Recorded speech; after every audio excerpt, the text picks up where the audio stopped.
James, after Durham have played so well this season, I don't know where that performance came from tonight. You're probably a bit shocked as well, I would imagine. Yeah, we certainly weren't quite at the races today, Marty.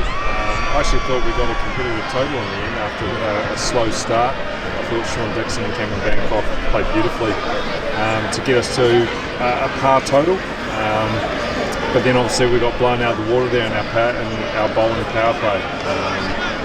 I thought Rossington played beautifully, and Vasconcelos as well finished it off. So a very much a below par performance for us for how we've been playing. We've been playing some good T20 cricket so far, and sometimes you have these games in T20. It can work this way, and with the way that the games are coming thick and fast, it's kind of cool that we've got a game again on Friday night to get back up on the horse and hopefully get back to winning ways.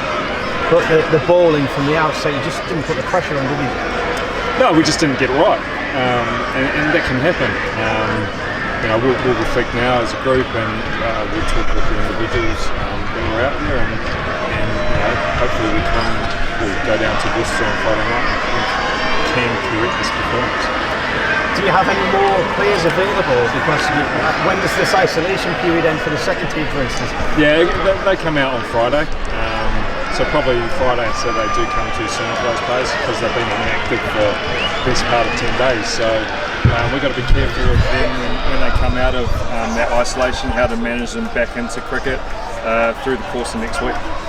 And what happens with the second team cup? Have they had to say they can't play in that, or because that was due to be in Arundel at some point, wasn't it? I think that was meant to be this weekend. I don't think that's going to happen for us because we just don't have the players, and obviously what we do have, we've got first team cricket to take care of. So it is unfortunate, but it is what it is with what's happening in society, and we've got to do the right thing, and we've done that with isolating all those players. Credit where credit's due tonight. Their opening stand was a record for Northampton. They both batted superbly, and Sean Dixon as well, when Durham were in a bit of a fix, came out and got his head down, and his risk assessment was great. His first half century for the club as well. Yeah, I thought Sean played beautifully. Played well last game as well, and played with maturity. And Cameron obviously played well the last game with a 70-odd not out. So, as I said earlier, it was a pleasing innings from both of them to get us to a competitive total. But then those two guys at the top of the order for Northants just blew our total out of the water, and they fully deserved the win. You've had back-to-back matches more or less throughout this every other day. I think this was the biggest gap you'd had between games, 3 days, and that happened tonight. Is there anything you could put your finger on with the bowling particularly, or not? Not really, just didn't execute really. We just missed, and all our guys in the dressing room really pride themselves with their roles within the bowling unit. And as I said, these days, these nights can happen. You're not always going to get it right, and every now and again you are going to be slightly off, and we were slightly off, and they were well and truly on with the bat, and that ended up with the result that we've got.